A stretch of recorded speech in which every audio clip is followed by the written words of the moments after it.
And we're back with another episode of Triggered AF, the podcast. Now, we have been taking a lot of feedback from you guys because we want to make sure that we are serving our audience and delivering the things that you ask for.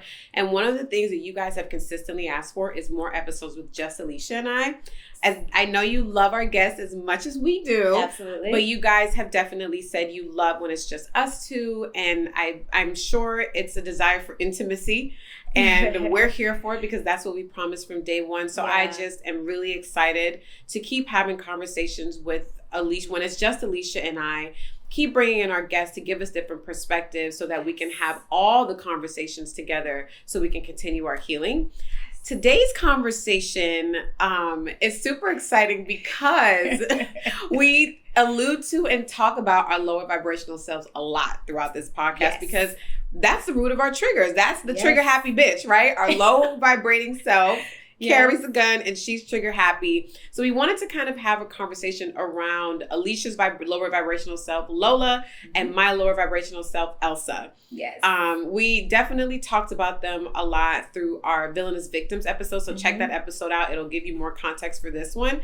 But we wanted to do a deeper dive because we know that is why we're all here listening to this podcast, right? Like, that's why we do this podcast is we're like, we're triggered a lot. Like, what can we do about it? Yeah. So we wanted to kind of give you some real-time scenarios. We want to talk you through what we do when we are triggered and just have a deeper dive into what it looks like whenever you're on a healing journey, but your lower self comes knocking at the door and you can't really control what they do. Absolutely. And how maybe we can work together to keep figuring this shit out. Absolutely. And the best part about this episode is towards the end, so you're definitely going to want to listen to this one all the way to the end.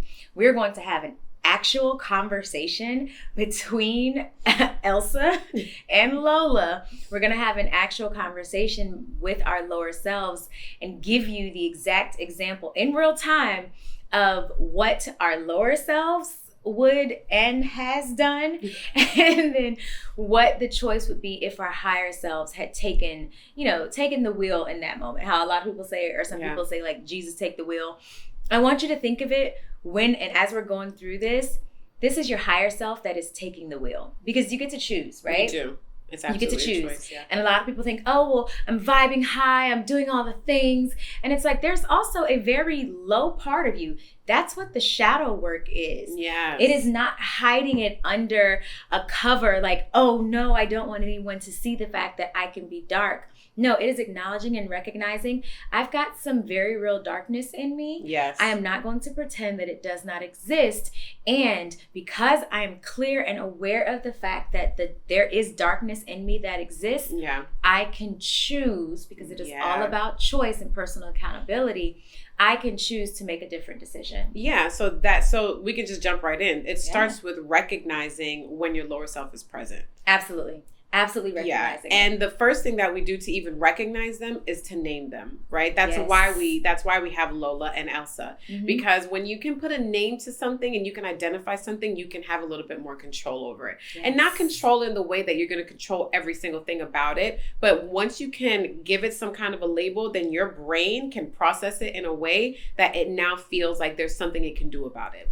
But when things are just kind of floating around and you don't even know why you're doing the things that you're doing and you're flipping off all the time and you're super reactive about every single thing. Everything. It's more than likely because you haven't identified that there's a certain side of you that you haven't really come to terms with, and she's just running amok. Like, she's running wild and free, and it is causing havoc and wreaking havoc in your life, and you don't know why. Yeah. So the first step would be to maybe find a name, right? It doesn't have to be, it doesn't have to be as maybe creative, because I love our names. But if it needs to be, then let that. You know how some people come up with a stripper name? Come up with the lower vibrational self name so you can just know, like, hey, when she's here, this is what's happening and this is her name. So that you're not owning too much of what's wrong with you, but accepting that is a side of you that you have a little bit more say in. Absolutely. And for me, a lot of people feel as though they do want to hide it under the rug. Yes. It's kind of like when you're driving, you have a driver who is controlling the car. Yes. And then you have passengers. I believe in allowing Lola, my lower vibrational self, I let her ride shotgun. And the reason I let her ride shotgun is because I need her there to help me identify the triggers, because that literally is, and I know we said our first one is like recognizing when your lower self is present. For me, I need her to be right next to me to have not the same exact vantage point, but a more clearer vantage point, because from the back seat, it's a totally different view from back there. I need you to sometimes be in the passenger seat so that you can say, you know, ding, ding, ding, ding, ding, hey sis, we about to spaz out. Help me help you. Yeah. And a lot of times, and for those who've ever worked with me, y'all know, I love notes. Like I've got on my iPhone over 3,500 notes. And it's so funny. And sometimes I always think like, I wonder if she gets sick of my notes. I'm here for the notes, but it's a lot of them. It is a lot of them. But for me, I have a list. When I was trying to figure out like who I was and what I liked and everything else, I created a list of all the things that brought me joy, that excited me, so that when someone asked me, what do you like to do? It may not be top of mind, but I can go to my note and say, oh yeah, I love to go to the theater. I like it because Broadway. It's kind of like your memory bank. Yes. Yes, it is like a memory bank. So I have the things that I love to do, but then I also have a trigger list. And in that trigger list, I have them, okay, these are the ones that are high. Like these are the reds. Red. Alert. Like alert, bitch. We're about to go. The building is about to be blown up. That's the red. And then you have that middle version, and let's say it's orange, right? And then we have that, just the yellow flashing light, like, you know, caution, just a little, hey, there's a potential there for us to spaz out. But it's not because I am saying she has control over the car, because the passenger, I don't care how many times they press the brake, they have zero control over the car. Yeah. But I need her there to help me recognize, hey, these are some of the triggers. This is where and when we might go all the way off. I need you to recognize that. And in recognizing that, you know that, hey, let me remove myself. Yes. Let me walk away right now because I'm at a yellow and I feel the orange coming. So let me leave before I get to red and blow this bitch up. Because a lot of times we feel like, hey, I'm just going to act like everything's okay. And that's when we start to get passive aggressive. Yes. Right? Like that's when you keep trying to stuff and keep her in the cage and act like she doesn't exist. Yeah. And then all of a sudden one day you're blowing up and the punishment doesn't fit the crime. Yes. And you're like, okay, why did I react like that? I've been on my healing journey. I've been drinking my water and doing my hot yoga and minding my business. But for some reason, I just went clean the fuck off on that man that cut me off, right? Mm-hmm. And you're like, why did this happen? Like, it wasn't even that serious. But it's because you haven't been identifying, and now your lower vibrational self doesn't feel seen, doesn't feel heard, feels like you're just trying to be a version of yourself that you're not authentic. You're not. You're lying to yourself. You're not being true to yourself. And now you're passive aggressive and saying slick shit and doing things that really annoy the fuck out of everybody like me. We don't like passive aggressive people. Just say what you mean. Like, if I hurt you, out with it. Let me know I hurt you. If I have caused you pain, let me know I've caused you pain. Yeah. If I'm just irritating the shit out of you, be like, sis, I love you. I need you to calm down. Yeah. Like even with my daughter and my bonus daughter, when they're like spazzing out, I tell them, I need you to calm yourself. Yeah. And I don't yell and say, calm yourself. It's, I need you to calm yourself because you're starting to frustrate me and I don't want to mishandle you. And I'm really, really getting close to the point where I'm about to go off on you. Orange. We're orange and Lola's about to blow up your little building. I need you to calm down.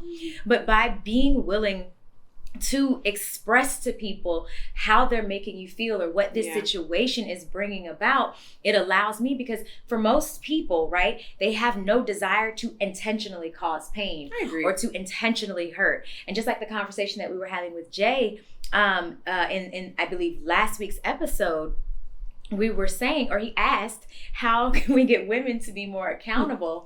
And the feedback, or what my suggestion to him was, to tell us how you feel. Yeah. Because I can't argue your feelings. Yeah. I could argue all day long what I believe to be fact and fiction. Right. Yeah. But your feelings, and we all know feelings aren't facts. So I can't argue down your feelings. Yeah. So the whole passive aggressiveness is because you do not have the gumption enough to express and say how you feel. Yeah. And it can create this space where people can't trust you because you don't trust yourself. So then they don't even trust you to be able to know that you will acknowledge their feelings in a way that makes them feel safe with you. Yes. So it's really, really important to make sure that you are somewhat in tune with your lower self enough to know when she's trying to communicate with you that, hey, this is a problem. You should say something. You should say something because she tells you, she'll be like, bitch, you should say something about this. We ain't like that. And then she might be like, I don't know. I really feel like you should cuss this bitch out. And then all of a sudden you're losing your shit. Yep. Because you didn't listen to the small voice that was like,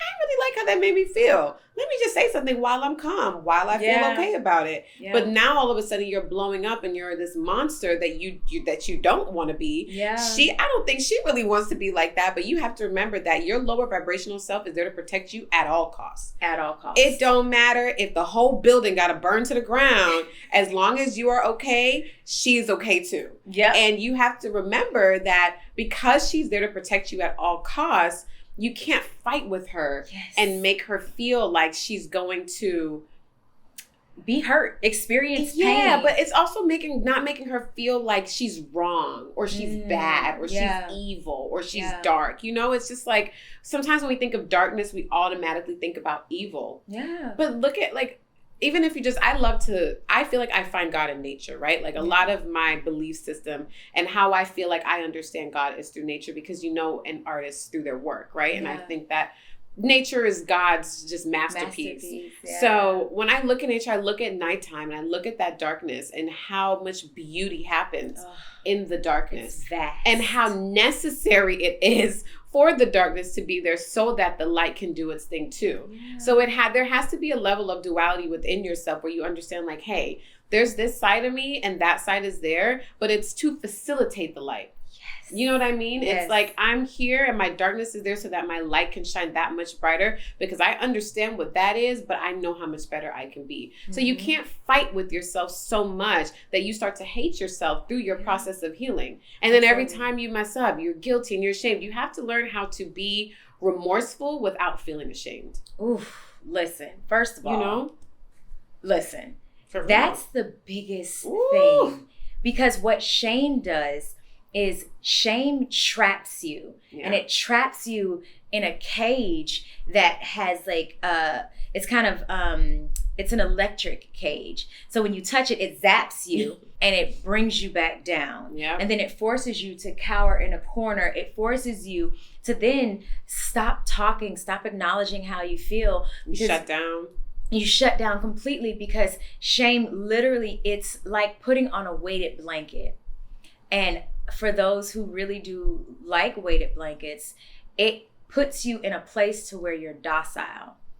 It calms your nervous system, right? So that you can experience rest. And what shame does is it does that to your entire system.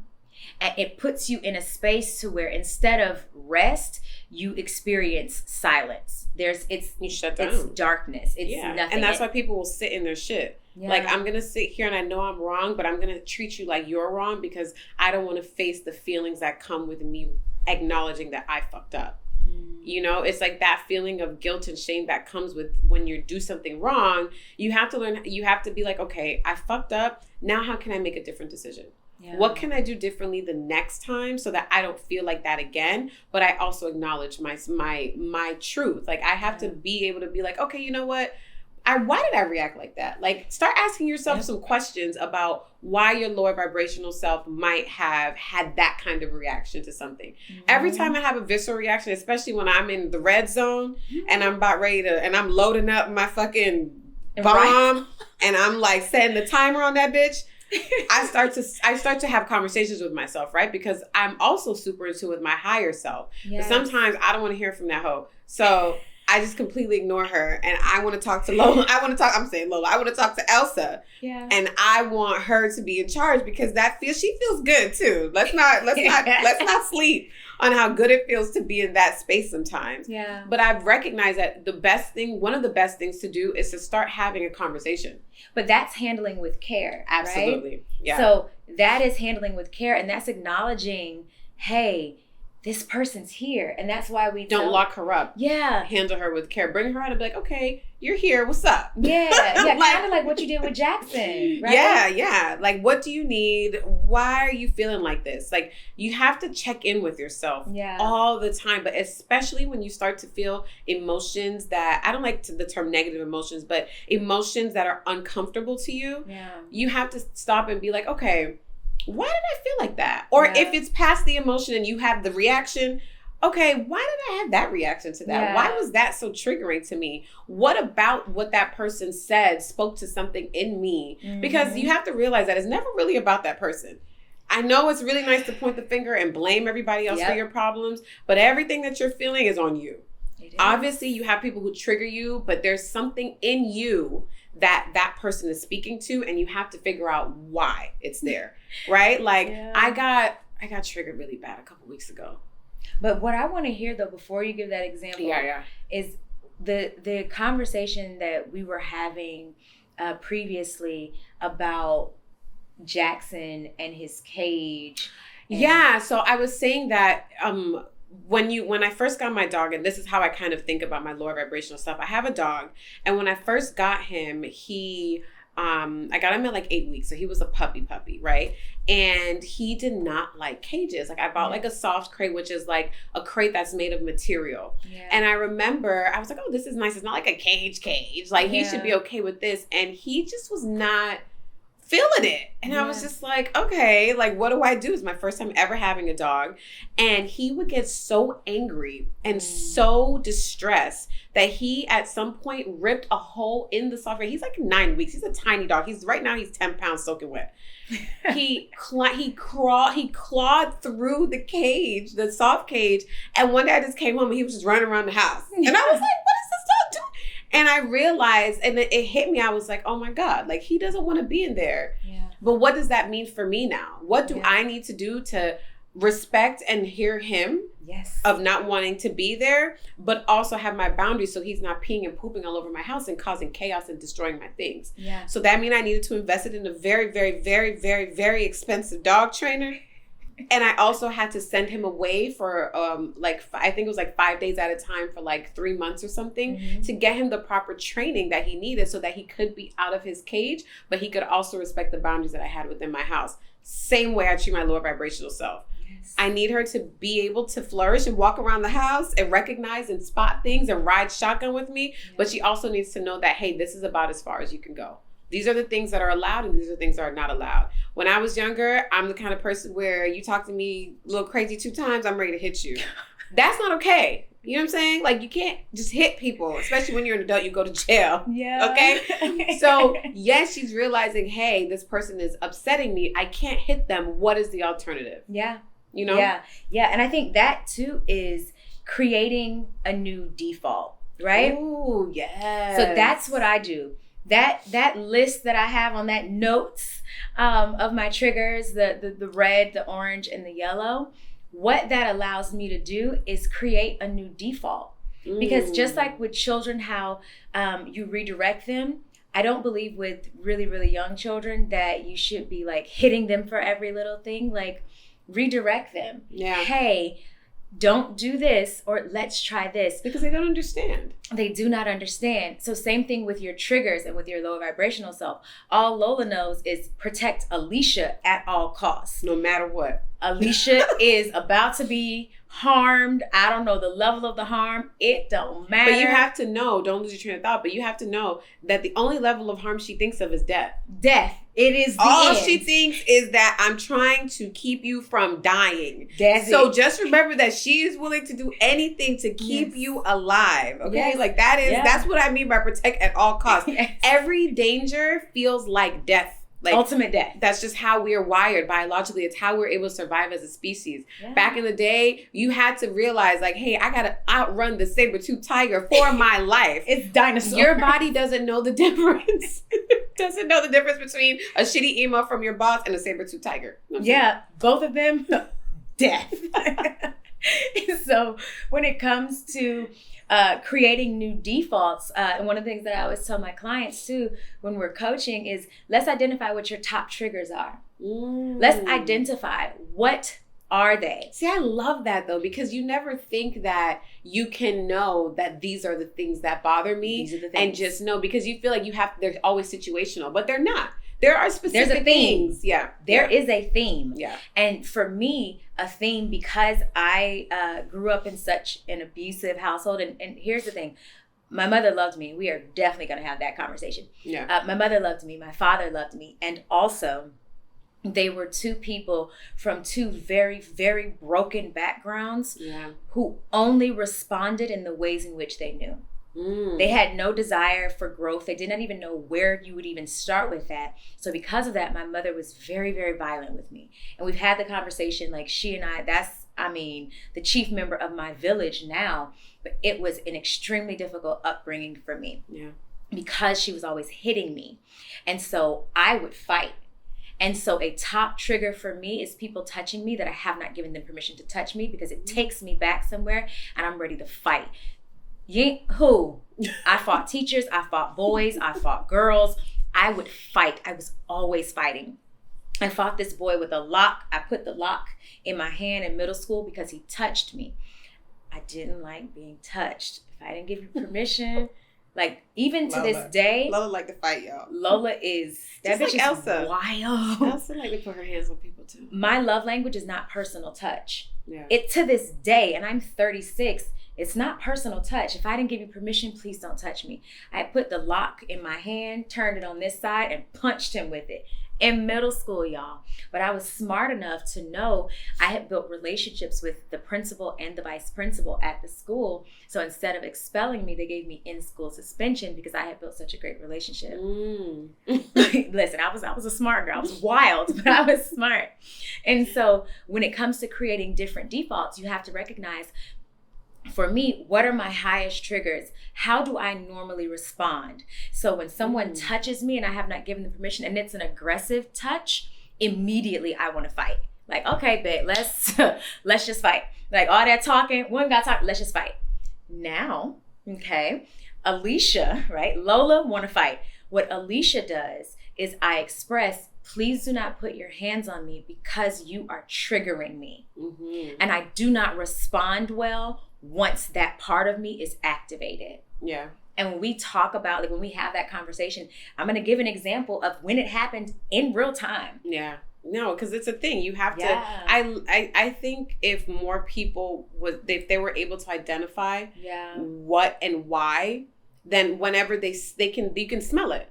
You know, you can start to sense it, like, oh, this kind of feels like that other thing that one time. And I know how I get, maybe I should go. Or maybe I should start mentally preparing myself to respond better.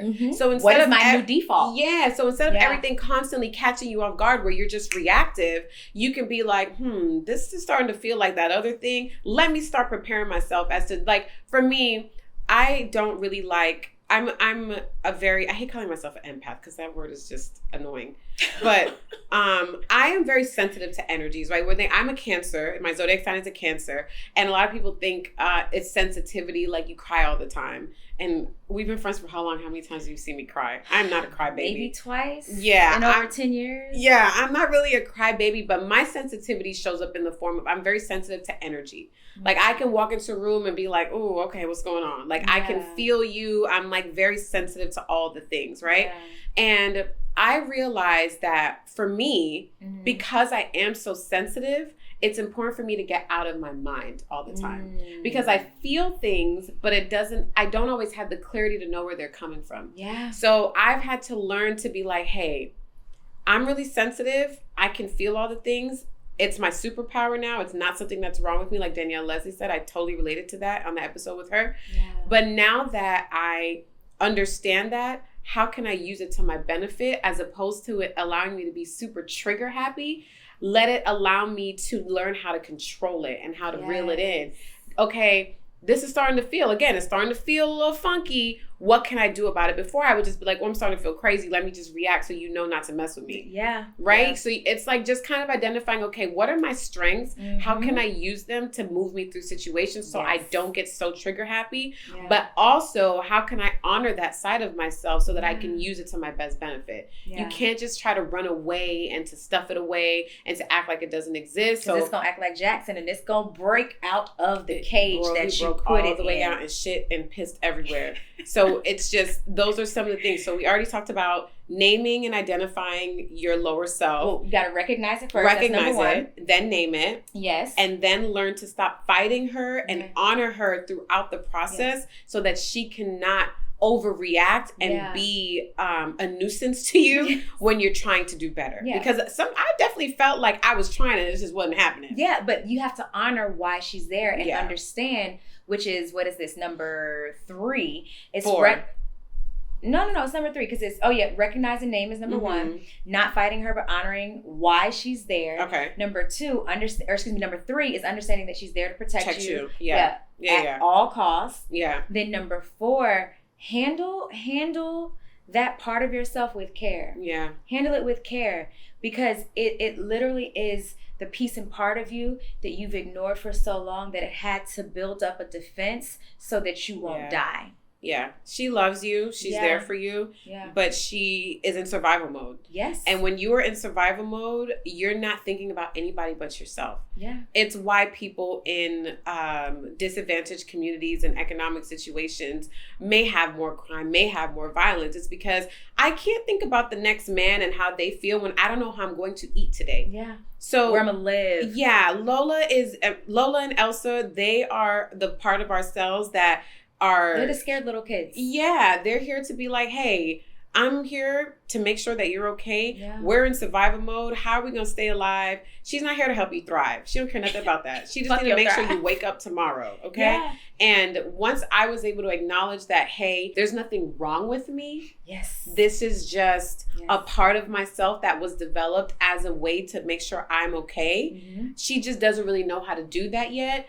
I'm gonna let her do her thing, but I'm also going to start feeding and acknowledging the higher version of myself so she can help little Elsa along, right? But that's the whole number 5, learning to be remorseful without feeling the shame. Oh, yeah. That's number 5. Like I said, we wanted to make sure this conversation, you got some step-by-steps. Yeah. Like learning to be remorseful without feeling the shame. Yeah. And then with the whole creating another default, that's making a decision for the next time. Yeah. I now have realized that this is a major trigger for me. What do I do?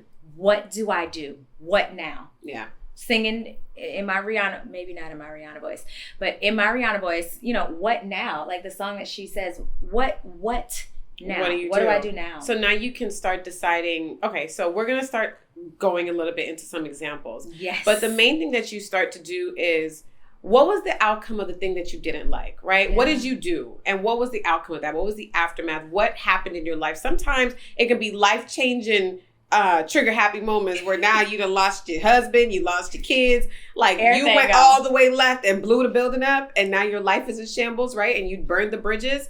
So if something like that happens, especially if it was a very drastic reaction that had other consequences, what was that outcome and what would you like your preferred outcome to be moving forward? Yes. What are you going to do differently now so that when something like that does happen again, since you know that fucks with you, now, okay, you know what? I don't like when people talk to me like that. So if someone talks to me like that, what does it mean? Why does that bother me? And what can I do differently to have a better outcome so that I don't destroy my life? Absolutely. Absolutely. And so now this is my favorite part of this conversation. We are going to have a conversation with Elsa and Lola. As you all know, if you've listened to any part of this episode or any of the other episodes, Elsa and Lola are our lower vibrational selves. Why is it that you call? So I call myself Elsa because I can be an icy bitch. Like my heart just freezes over, when I don't care. And I just get very cold and mean and I just don't care at all. And it's not like, I feel like nowadays people say they don't care but they do. Yeah. I really it's like numb. Like I don't feel anything. It's like you're dead to me. Like, you even look different. Something, a fun fact about my lower vibrational self is if I'm upset at you, I can't look at you. What? Yeah, if you've ever seen me really upset, if you see me, I won't look at the person. And it's because looking at you enrages me to the point where I may harm you because you start to look stupid. I swear. It's the craziest. I've been like that since I was a child. Like, you start to look like a moron to me. Like, you start to morph into an idiot. When I'm upset at you, like, you start to look different. I don't know if that happens to people, but have you ever been upset with somebody and they maybe do something that you would never expect them to do and they literally start to look different to you? Absolutely. It's the craziest thing. It's like it's like you feel like you don't know them anymore. Like, a lot of times when you get betrayed, that's what it is. You feel like you don't know them, and they even look differently to you. Yeah, they look different because you cannot recognize who this person now is. Yeah. So it's like, who are you? And how did I let you get up if I'm in here? really upset with you, I always come up with two things. Are we going to have a conversation? Like, after this conversation, do I want you in my life or not? That's literally how it was for me. Like, are you going to be here tomorrow or not? Because I'm going to talk to you based on that. So either I'm going to talk to you like a bitch on the street, or I'm going to talk to you like somebody I care about and I want to see around. So for me, Elsa came about, or I named her Elsa because I've literally had men call me the Ice Queen. Like, I just shut all the way down. I feel like my eyes, what they say is nobody's home. Glaze over. There's nobody in there, like a serial killer. And I have never killed anybody. Not in this lifetime. And I just get icy. So that's why I call myself Elsa, is because I get icy and cold and mean. Yeah. And so for me, I call myself Lola because I've always imagined Lola like just a sexy, curvaceous, venomous snake. Okay. In that she, like a python, you think, oh, it's safe because a python has no poison, while I'm slowly wrapping myself around you in a very calm manner, preparing to squeeze the life out of you. I understand it sounds dark. I get it. It is, but it is dark. It's just darker. She's a wild one. So we got to keep her, keep her in situations, right, that can best serve her. And also to recognize what is a better, route that we can take. And so with this part of the conversation, we're going to, like I said, have this conversation between Elsa and Lola. I would love to hear from you. What is one of the situations that you've been in where Elsa, acted out and then showed out? But what would your higher self, Danielle, what would you have done had you had better tools? Okay, great question. When I was about 21, 22, I was dating a guy. We lived together at the time. And we had just come back from a trip actually to New York, which is so funny because that's where we are filming this. We came back from, I think, like my birthday trip. Yeah. And the trip was a disaster. He was just we just fought a lot. It was just not good. We were not in a good space, and the trip was a shit show. And we got back, and it was like midnight for my birthday, and some of my friends started calling and texting me. We had just gotten back. So the vibes, we didn't talk the entire plane ride coming home, like that vibe. So I was like, all right, whatever. So we're there, and I remember the suitcase being laid out on the floor. So I remember we had just gotten back. It was late. It was about midnight, and my friends started calling me, and some of my friends were guy friends. At that time, I'm still I was still in college or just out of college or something, on a break, something. And I had a lot of guy friends, and they started calling me at midnight to wish me happy birthday. And I remember for some reason, and he knew that he wasn't a super jealous guy, but for some reason that day, because he's already triggered, that really bothered him, right? And he was I remember he was laying in the bed, and he said something to me, and I don't remember the details, but at some point I called him a bitch ass nigga. I remember that. I said those were the words that started the eventual drama. And he got up out the bed, and he had a walk-in closet. We had a walk-in closet in the room, and we started arguing. Right. And I'm 5'2". He was 6'1", right? But like I said, Elsa liked to fight. So I don't back down because I've been a small person my entire life. And I got bullied one time in kindergarten or the first grade. And I was like, oh, never again. And so I will really not back down. I don't care how big, I could be scared shitless, but we gonna fight. Okay. So when I get mean like that, it's I'm pretty intelligent, and I'm very observant. And because of my sensitivities, I really read people very, very well. So I know like a lot, like people are very vulnerable with me. And before I realized that was something to honor and cherish and respect in people, I would use it as a manipulative tool. Right? Because I read and because I knew and because of my clairvoyance, it was very easy for me to know how to like get under your skin. So if I want to get under your skin, bitch, I'm like a bot fly. I'm like what's something that go deep in your skin? Like I burrow in that bitch and ain't no getting me out unless you need an antibiotic or something. Like it's bad, okay? Or it was bad. I'm a lot better now. But anyways, I knew all the things to say to him, right? I knew how to push his buttons. I knew how to like get him. And I remember saying some shit like what is going on? He eventually walks me into his closet. Like he's walking me down and yelling at me and we're like, and he walks me into the closet and it's dark. And I remember feeling like it was a split-second decision, but I hit him. I punched him right in the face. I did. I didn't think this was going That's there. where it went. Yeah, 0 to 100 fucking fast. I remember the moment. I remember he walked me down and I was like cornered where I couldn't move.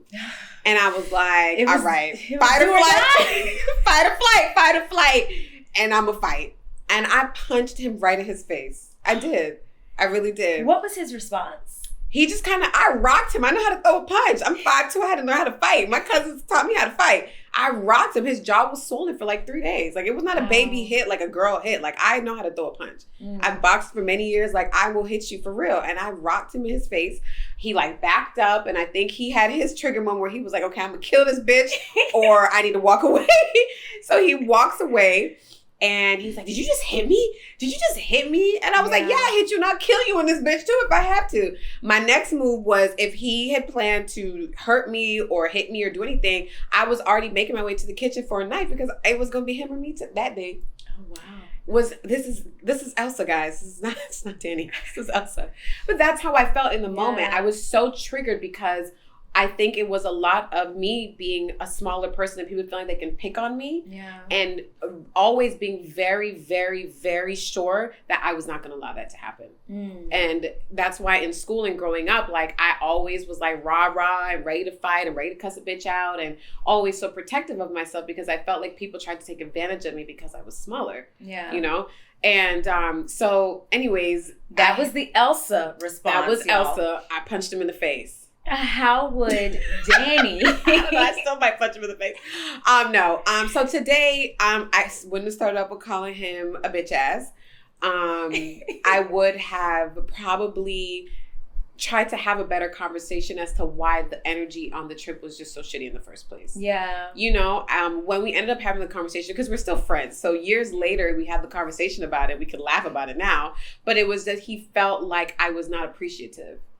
Because I was like a little bit critical, I think, of the hotel, and I like wanted like gifts on the trip, and this gifts thing has been ongoing, guys. He felt like I was not grateful. And that's a big thing, especially for men. Yeah. Like if you're ungrateful, like that's worse than calling him a bitch like ass. That. And he was the kind of guy where he would give me his last. He wasn't like a super wealthy guy, but if he had $100, he would give me $95. You know what I mean? So for him, it was like the value of the things that he would do, knowing that, hey, it may have been a little tight for him this month to do that for me. He didn't have a bunch of money, but he really went out of his way to treat me really well and to do romantic things and to spend his money. So I think if I would have just acknowledged him a little bit and just had the conversation and let him know just how appreciative I was of what he did for me, because I think it was maybe my first time in New York, so it was a really nice trip, but I definitely think I would have had more of a conversation and asked more questions as to why he was acting like that so that we could have reached a resolution to maybe not have that happen again. Yeah. But I would not have him because I would never put my hands on, especially a man, because I'm crazy. It can get crazy with men. Like he could have really hurt me. Oh yeah. You know what I mean? He could have done damage. He could have really like beat my ass and I hit him first, So it's like, it's never okay to put your hands on anybody, male, female, doesn't matter. Yeah. That's just not the right approach. And it's something that I felt really bad about for a really long time, especially like I didn't feel bad in the moment or like weeks following. Like I felt really great at first. I was like, yeah, fuck you. fucking hit you in the face, nigga. Like, I felt good about it at first. And then as I started healing years later, I started feeling like shit about it. I was like, damn, like, who was that girl? Like, why would I do something like that? And I had to forgive myself, but understand why she was like that and how I would do something differently. Now, it's like I said, just asking questions, having a better conversation, and changing my tone with him would have helped. I can definitely see that. Yeah, I can definitely see that. So what about you? Like, what's been a time? Give me an example of when you were Lola, and then what would your higher self do? And maybe we should start to come up with names for our higher selves too.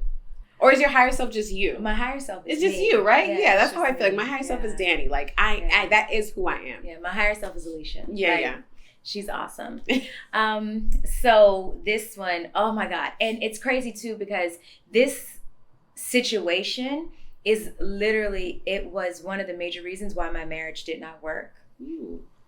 Yes, my ex-husband was, he had a lot of issues. He was violent, super narcissistic, all those things. And also when we were dating, this kind of kept coming up, the decision and the choice that Lola made in that moment. So I was dating this guy, one of the finest guys on campus. I had come on campus and I didn't know like the rules and stuff, right? And so when I came on campus, there was this guy who I don't even know how it happened, but we were in this like Mercedes-Benz Sprinter headed to this party for UM. And I've always been one of the guys. Remember, I used to fight boys. So because I would fight them, they would treat me like one of the guys. I would be climbing trees with them, like falling out of like I was one of the dudes. So I've always had really great male friends. Okay. And so we're headed to, I've always had really great male friends. So we're headed to this party, and we're talking, and I can start to see that he's interested in me, right? And so I said, hey, by the way, I've always kept it a buck. I lied to my mother, of course, because she was super religious and crazy. But I would keep it a buck with most other people. And so I told him, I was like, hey, I see, that this conversation is progressing to a place where you're going to want to continue further. Yeah. I just want to let you know that I had DM'd your LB, and an LB is a line brother. He was in a fraternity. I had DM'd your LB, and I was talking to him for a little bit, but we never went on a date. We never hugged. We never kissed. But I wanted you to know, so that if anything were to happen between you and I, that no one can ever use that against you. Okay. And so because I guess I had done that, no woman, like I said, I'm brutally fucking honest when it comes to men. Because he said no one had ever done that, he fell hard and fast for me. Right? I fell hard and fast for him. We genuinely, truly enjoyed each other. Like he would never let anyone around his daughter. I would like help him take care of his daughter. We were in college, but he had a kid at like 16. So like we were really, really close. I genuinely loved him. Yeah. Before I had gotten there, he had broken up with, I guess, one of the most popular girls on campus. And so he and I were like a year and a half into this thing. He's told all his homies, I'm untouchable. I can't be touched. Nobody can date me, right? He decides that he's going to go back to his ex-girlfriend. Shattered my heart. Oh, no.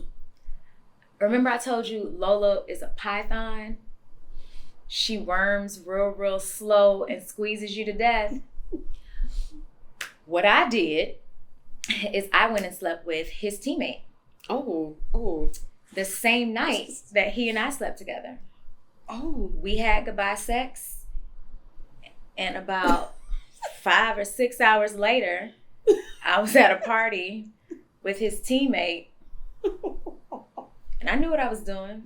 I was very clear. Lola is a curvaceous, nasty little bitch.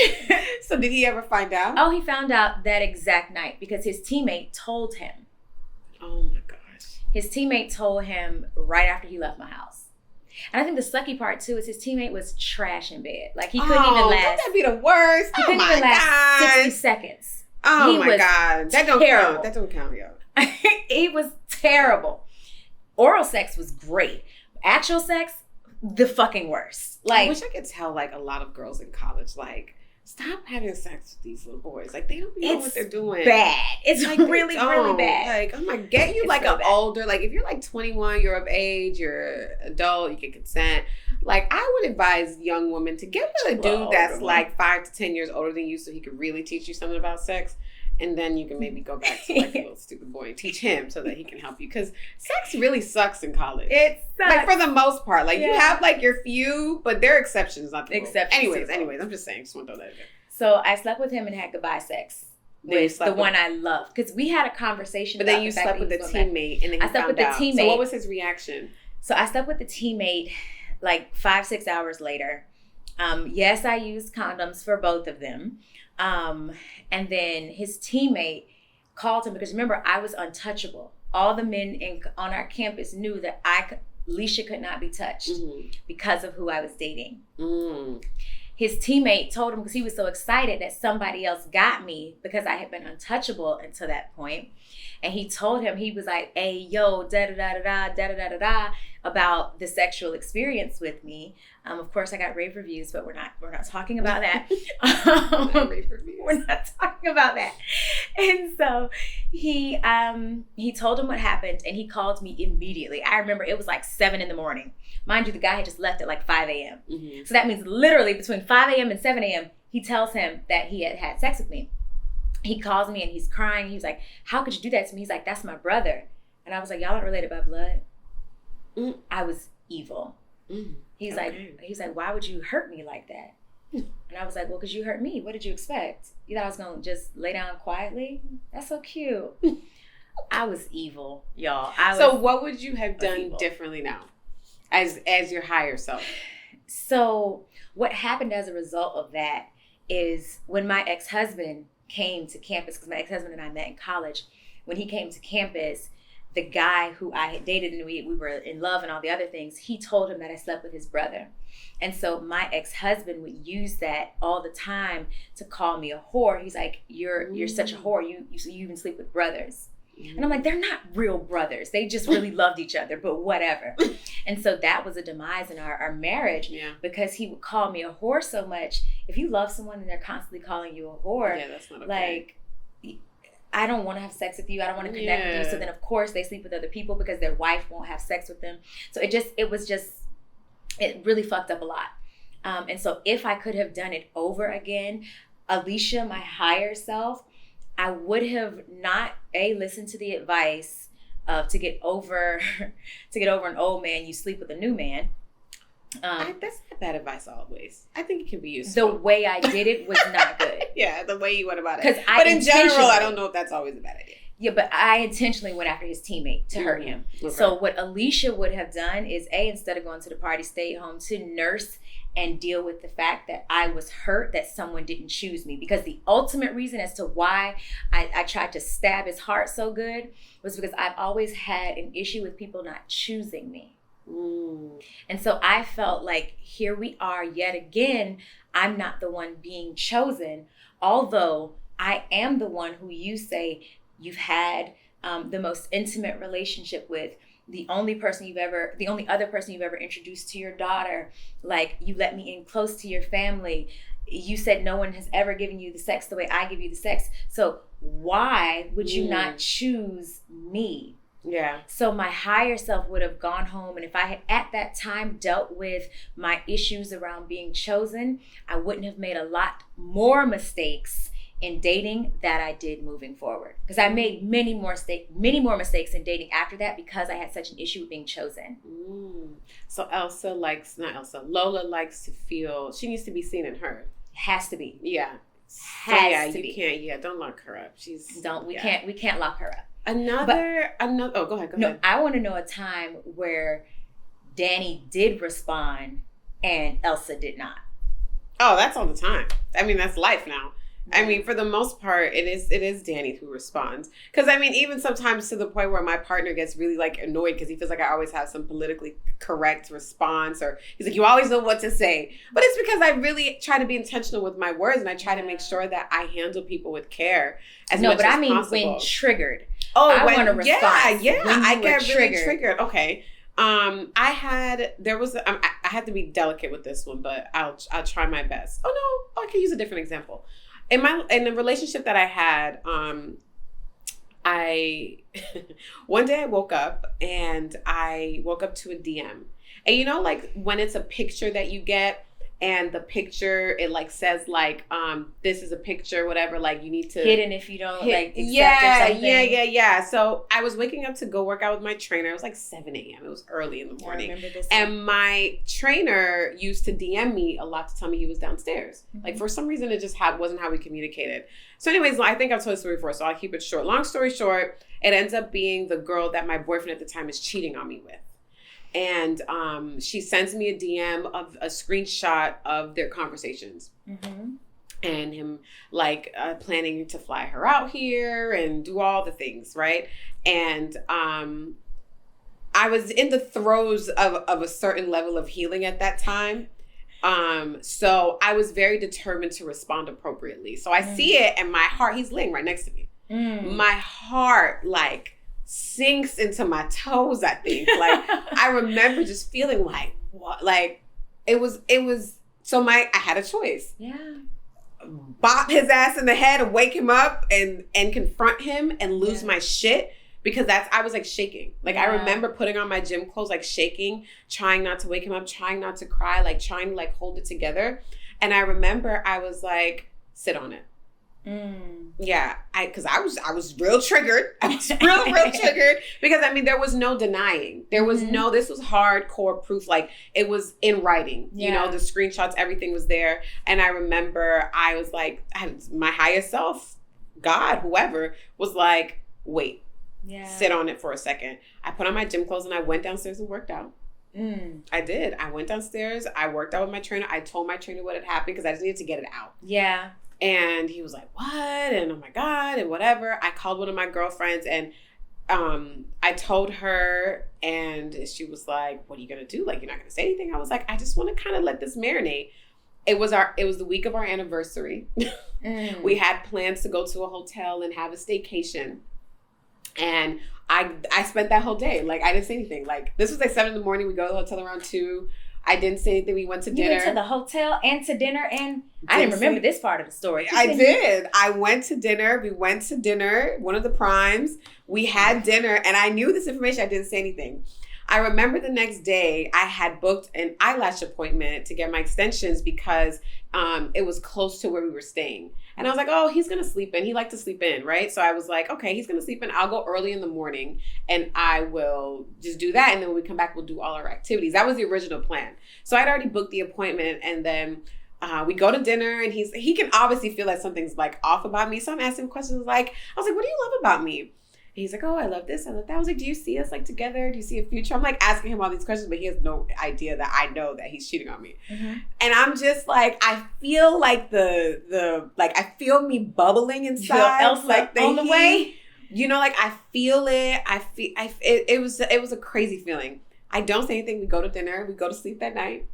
We wake up the next morning. I leave. I go do my eyelashes. I tell my eyelash girl, who at the time was my really good friend, and she was like, "What?" She was like, "What?" She's like, "How have you not said anything?" So like, did y'all have sex? We did not. We did not have sex that night. No. We went to sleep, and I woke up. I told her what happened, and then I called my cousin, who is an advisor of mine. Ah, yes. And I call him and I tell him. And he says, there's no reason for you to suffer this, to go through this by yourself.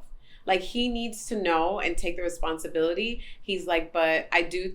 He's like, but I admire you for like waiting. Mm-hmm. And my biggest thing was I wanted to make sure that I liked who I was in this moment 10 years from now. Yes. That's really, really important to me. And it's a very big, and it's definitely a nugget you can take away. Before you respond sometimes, always think about, are you going to be proud of this response when you tell the story? Yeah. Are you going to be proud of this response when that person tells the story? Mm-hmm. Are you going to be proud of this response when you tell your children in the future? When I talk about this now, I always feel really proud of myself for containing myself and not giving him any more of my power.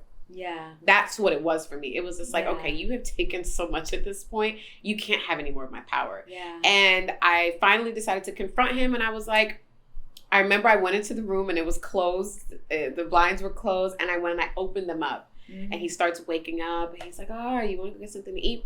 I was like, how many? And he was like, what? And I was like, sit up. We got to talk. And he was like, okay. And I was like, how many women are there? And he was like, what? He's like, well, what are you talking about? And I was just like, how many women are you cheating on me with? Just like this, like how I'm talking now. I'm not like, this is how I'm talking. And he's like, what? He's like, where's this coming from? Where is this? I was like, now you and I both know that I don't really ask questions that I don't know the answer to. So I need you to go ahead and just tell me. So tell me what happened. And he told me, and we had a conversation. He explained everything. And I didn't tell him really at first how I found out. I think that came like days later. But we had a conversation, and I said, okay, why did it happen? He felt like there was some void. And I was like, you thought a good idea to fill a void was to go fuck somebody else? Like you need to look inside and figure it out. And we had this whole conversation. I had like a little counseling session for him and everything. Yeah, I had already started my coaching and didn't even know it. And yeah, and I was very calm the whole time. Like I never ever, like throughout the process of us, like I stayed for a while. We didn't break up right away. Of course, we'd go back to our home after that day. And I had never, I have never blown up on him or lost my shit. Yeah. At one point I broke down and cried, but I never just exploded and just lost it and tried to hurt him. For me, after I decided that I was no longer going to stay in the relationship, I just started coming up with my plan for an exit strategy. The exit strategy. But my higher self really showed up and showed out that time. I love that. She did. I love that. I really like that. Yeah. But I wanted everyone to hear two very different experiences from when you're triggered and how you did respond well, and then when you're triggered when you didn't respond well. Yeah. I think for me, and as we're closing out here, for me, I was in New Orleans recently. I was speaking at an event, and we had gone to the concert that evening. Remember I told you I have a really big problem when people touch me? There was an issue with the tickets that I had gotten. And so there was a very domineering woman who you could tell was bitter. You could tell had just life hadn't been as kind. Her lower self was flourishing. Her lower self was leading. And I was having a conversation with the other woman that she was working with to try and figure out, well, what's the issue with the tickets? Yeah. And she comes over and she pushes me to tell me to move back. Oh. She's loud. So she's yelling, and she touches me. I was 15 and I fought a teacher, and I was shorter than I am now. I'm 5'2" now. I don't even think I was 5 feet at that time. I was 15, but I was very short. I wasn't even 101 pounds. I'm a little tiny little thing, and I fought the shit out that teacher. So this woman, she not only puts her hand on me to move me. So this ain't a regular, you're moving me and you're yelling, and it is an entire line full of people. Oh, Lord. So lots of things. My ego, again, I don't like being touched because it's a trigger for me. Lola, I literally saw myself jumping on her. Oh, Lord. Because I fight, and I do not fight fair. And they had a walkie-talkie, so I saw myself jumping on her, hitting her in the head with the walkie-talkie. I think immediately violence, immediately how can I get something to hurt you because I'm so little. Yeah. That's how I feel too. I'm the same way. I always think about, and I'm Jamaican. You know, Jamaicans like to throw things and pick shit up and throw it at people. I just start scanning the room immediately. Like, what can I use as a weapon? Yes. Yep, I'm the same way. When you're small, you got to get creative. So that's why I will really hurt you for real. Yes. And I have to think about those things. I promise you, because you can go to jail. You can kill somebody. After I hit my first example, I started walking towards the kitchen because I was like, all right, well, I know I can't take him. I can't fight him. So I'm going to have to kill him. Yes. And I made up my mind and everything. I was like, oh yeah, if I had to kill him, I will. Like, it is what it's going to be. Because it's me or you. Yeah. And that's immediately where my mind went. Yeah, it is where that your event. Mind goes. Yes. And Alicia said, but there's a better way. Literally, Alicia was like, but there's a better way. Yeah. And so I told her, I said, please don't touch me and don't raise your voice to me, because that is a trigger for me. And I do not like who I am once I become triggered. And her response was, well, and she was still loud. But she wasn't touching me anymore. And she was like, well, you're triggering me because you're doing da-da-da-da. And I said, stop raising your voice. your coworker, your colleague asked me a question, and because she has on a mask, I cannot hear her. So I moved closer to her so I can hear her, but I need you to stop speaking to me like that because we're going to have a problem if you continue to do so. Yeah. Period. Yeah. And she's like, well, I apologize. It was still a little ratchet apology, but it was something. It diffused the situation. It diffused the situation. So like you were saying, like, is this something I'm going to be proud of? I really was proud of it because I'm not all the way delivered because I immediately hit you to protect me. Yeah. Right? Yeah. And so I was just really, really proud of myself in that I have now confidence in Alechia, my higher self, to respond differently. Yeah, and to diffuse. And something I want to say before we go about you choosing that route, because something that I used to feel a lot of whenever my higher self did respond is I would feel like a punk.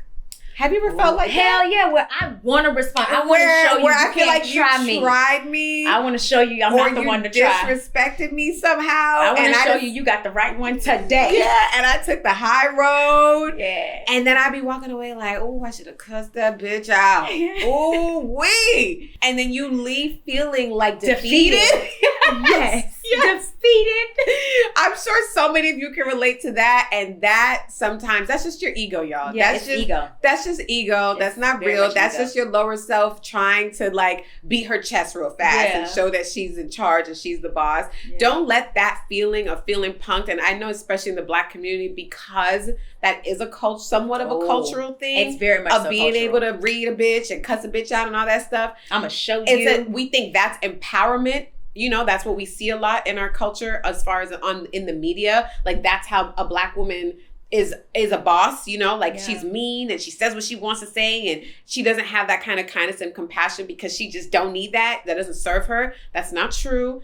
That is coming from a scared, very broken place and a very egotistical place, right? So we want to make sure that when you do have those feelings of when you are taking the high road, it doesn't make you a punk.